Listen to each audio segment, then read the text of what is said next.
جبریل براق لے کے حضور کی خدمت میں حاضر ہوتا ہے. حضور فرماتے ہیں دون البغل فوق الحمار، وہ جو براق تھا وہ خچر سے کچھ چھوٹا تھا اور گدھے سے کچھ بڑا تھا، تو میرے لیے براق تیار ہے. تو جبریل نے کہا کہ سب سے پہلے آپ کے دل کو غسل دینا ہے. تو فرماتے ہیں کہ میرے سینے سے دل کو نکالا گیا اور ایک تشتری میں رکھا گیا. اللہ اکبر. اور آب زمزم سے اس کو غسل دیا گیا. جب دل کو غسل دیا گیا تو جبریل نے حضور کے قلب اطہر کو دیکھا تو حیران ہو گئے اور بے ساختہ پکار اٹھے. علامہ بدر الدین عینی نے شرح صحیح بخاری کے اندر لکھا ہے کہ جو ہی قلب مصطفیٰ جبریل نے دیکھا تو بے ساختہ پکار اٹھے کہ قلب سدید فیہ عینان تبصران و اذنان تسمان. واہ واہ کیسا دل ہے جس میں دو آنکھیں ہیں دیکھتی ہیں، دو کان ہیں جو سنتے ہیں. ایسا دل کائنات میں پہلے کسی نے نہیں دیکھا، نہ کسی کا ہوا ہے، جس میں آنکھیں بھی ہوں، جس میں کان بھی ہوں. جو قصیدہ پڑھا جاتا ہے مصطفیٰ جان رحمت پہ لاکھوں سلام، اس پورے قصیدہ سلامیہ کے اندر حضور کے ایک ایک عضو کی تعریف کی گئی ہے. کبھی ہونٹوں کا ذکر کرتے ہیں، پتلی پتلی گلے قدس کی پتیاں، ان لبوں کی نزاکت پہ لاکھوں سلام. کبھی ہاتھوں کا ذکر کرتے ہیں، ہاتھ جس سمت اٹھ گئے غنی کر دیا، بحر موج سماحت پہ لاکھوں سلام.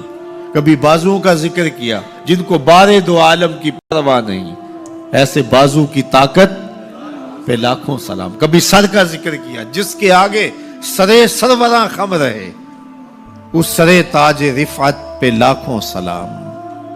کبھی حضور کی مبارک بینی کا ذکر کیا، کبھی آنکھوں کا تذکرہ کیا، کبھی حضور علیہ السلام کی مبارک زلفوں کا ذکر کیا، ایک ایک عضو کا ذکر کیا.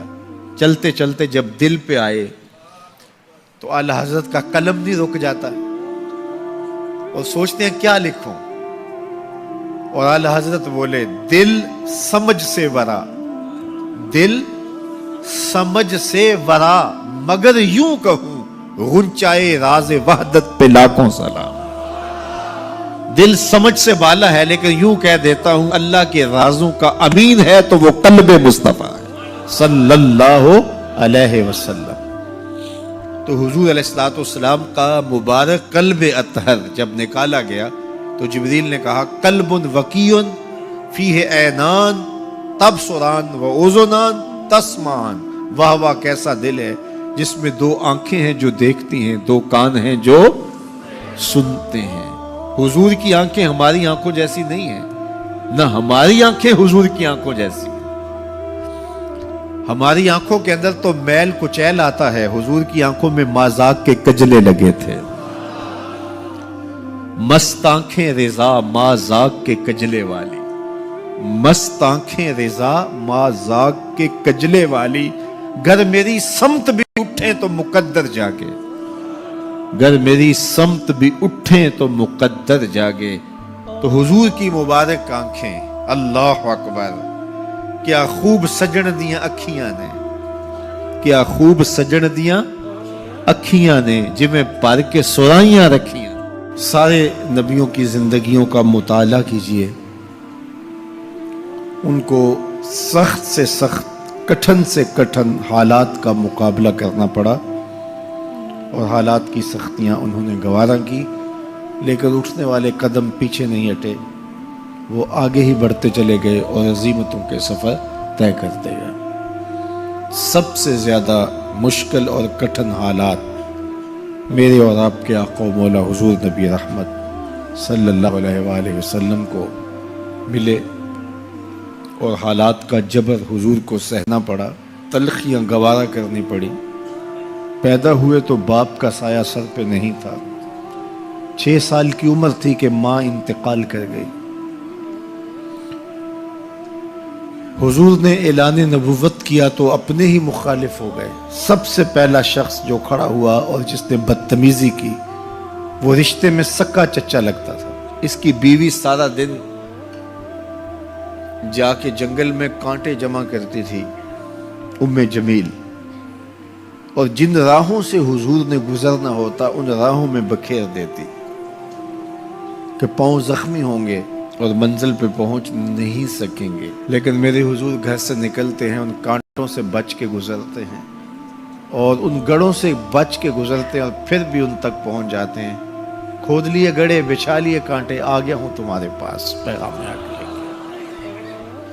عقبہ بن ابی معیط حضور کے گلے میں کپڑا ڈال کے تو دیتا ہے، حضور کے گھر کے سامنے کوڑا پھینک جاتے ہیں، اجنیاں حضور علیہ السلام کے بدن میں حالت سجدہ میں ڈال دی جاتی ہیں۔ اور یہ وہی ایام ہیں کہ حضور کا شفیق چچا کفار کی ریشہ دوانیاں بڑھتی ہیں تو بولتے ہیں کل ما اجبتا، میرے بھتیجے جو تمہارے من میں آتا ہے کہو، میں جو ہوں تمہاری پشت پہ کھڑا ہوں میں۔ ان کا بھی انتقال ہو جاتا ہے، جناب ابو طالب بھی انتقال کر جاتے ہیں۔ ایک ایسی ہستی جو حضور پہ جان نچھاور کرتی ہیں اور کوئی بھی تکلیف ہوتی ہے تو حضور ان سے بات کرتے ہیں تو دل کا بوجھ ہلکا ہوتا ہے۔ وہ ہے زوجہ رسول سیدہ خدیجۃ الکبریٰ رضی اللہ تعالی عنہا۔ نزول وحی کے بعد جب حضور کی طبیعت پر ایک گرانی آتی ہے تو وہ خدیجۃ الکبریٰ ہی تھی جو کہتی ہیں کہ کلا واللہ ما یخزیک اللہ ابدا، حضور آپ پریشان نہیں ہوں، آپ کا رب آپ کو کبھی بھی تنہا نہیں چھوڑے گا اور آپ کو پریشان نہیں ہونے دے گا، اس لیے کہ آپ دکھیوں کے کام آتے ہیں، ضرورت مندوں کی ضرورتیں پوری کرتے ہیں، اور جن کا کوئی کمانے والا نہیں آپ اس کی مدد کے لیے کھڑے ہوتے ہیں، یتیموں کا سہارا ہیں اور بیواؤں کا آسرا ہیں۔ آپ کا رب آپ کو کبھی بھی پریشان نہیں ہونے دے گا۔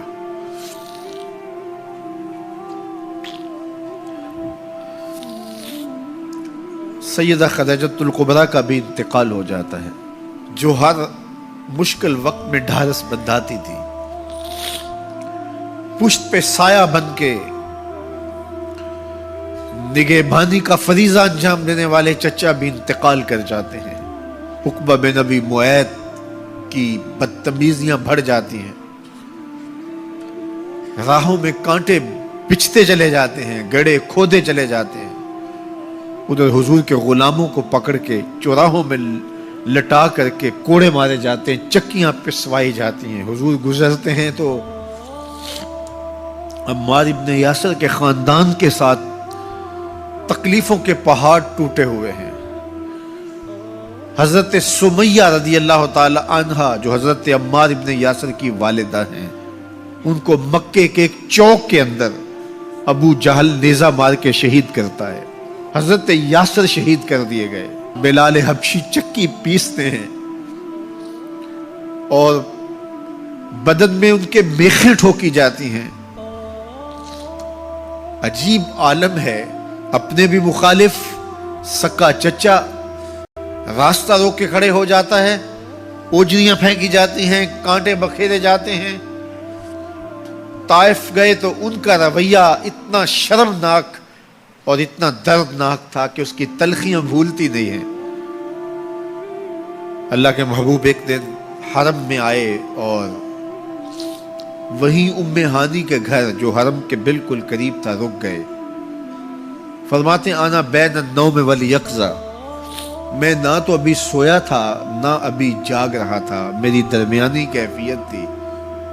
تو فرماتے ہیں کہ میں اپنی چچا زاد بہن ام ہانی کے گھر میں تھا کہ جبریل براق لے کے آ گئے اور آ کے سندیسہ دیتے ہیں ان اللہ اشتاق الی لقائک یا رسول اللہ، محبوب زمانے کے دکھوں نے آپ کو گھیر لیا ہے اور تکلیفیں حد سے تجاوز کر گئی ہیں۔